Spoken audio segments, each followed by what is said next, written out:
Hello guys, welcome to my YouTube channel মায়াবী আলো। তো আজকে অনেক দিন পরেই একটু বেড়াতে আসছি বানারীপাড়া।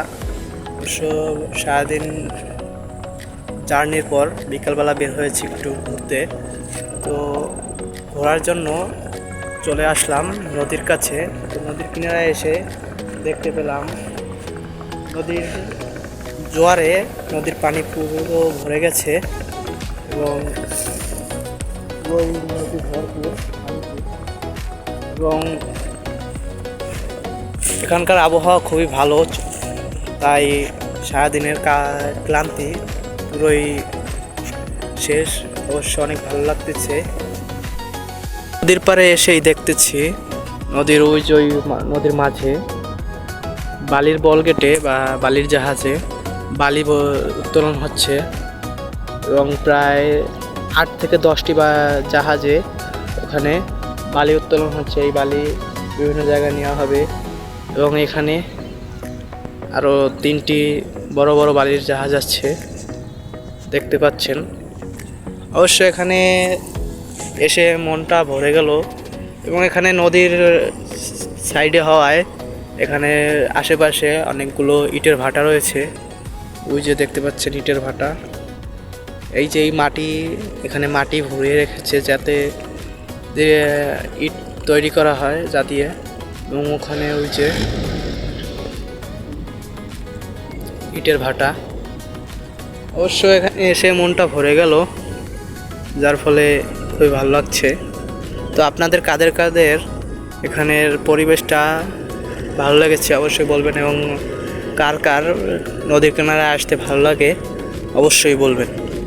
তো অবশ্য নদীর কাছের পরিবেশটা আমার কাছে খুবই ভালো লাগে। নদীর কাছের যে মুক্ত বাতাস, মুক্ত আবহাওয়া এবং নদীর যে সৌন্দর্যটা খুবই চমৎকার।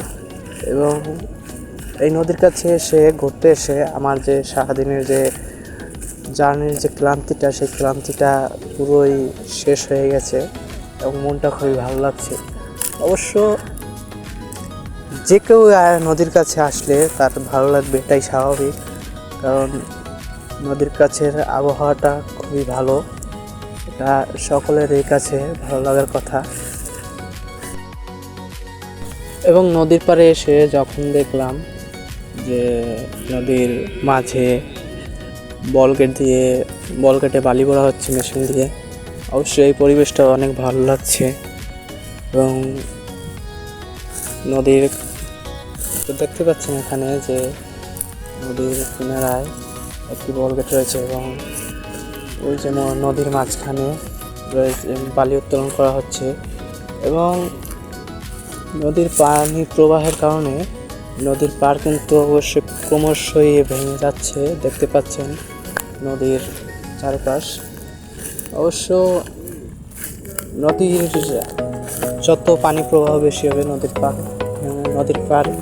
নদীর একুল ভাঙা কুল গড়ে একটি নদীর খেলা, ঠিক আছে? এটা দেখলেই বোঝা যায় নদীর পাড়ে আসলে। এবং নদীর পাশে দেখতে পাচ্ছেন যে ইটের ভাটা, এবং নদীর পাশ থেকে নদী থেকে মাটি উত্তোলন করে ইটের ভাটায় আনা হয় এবং সেই মাটি দিয়ে দীর্ঘ 3 মাস মাটি পুড়িয়ে ইট তৈরি হয়।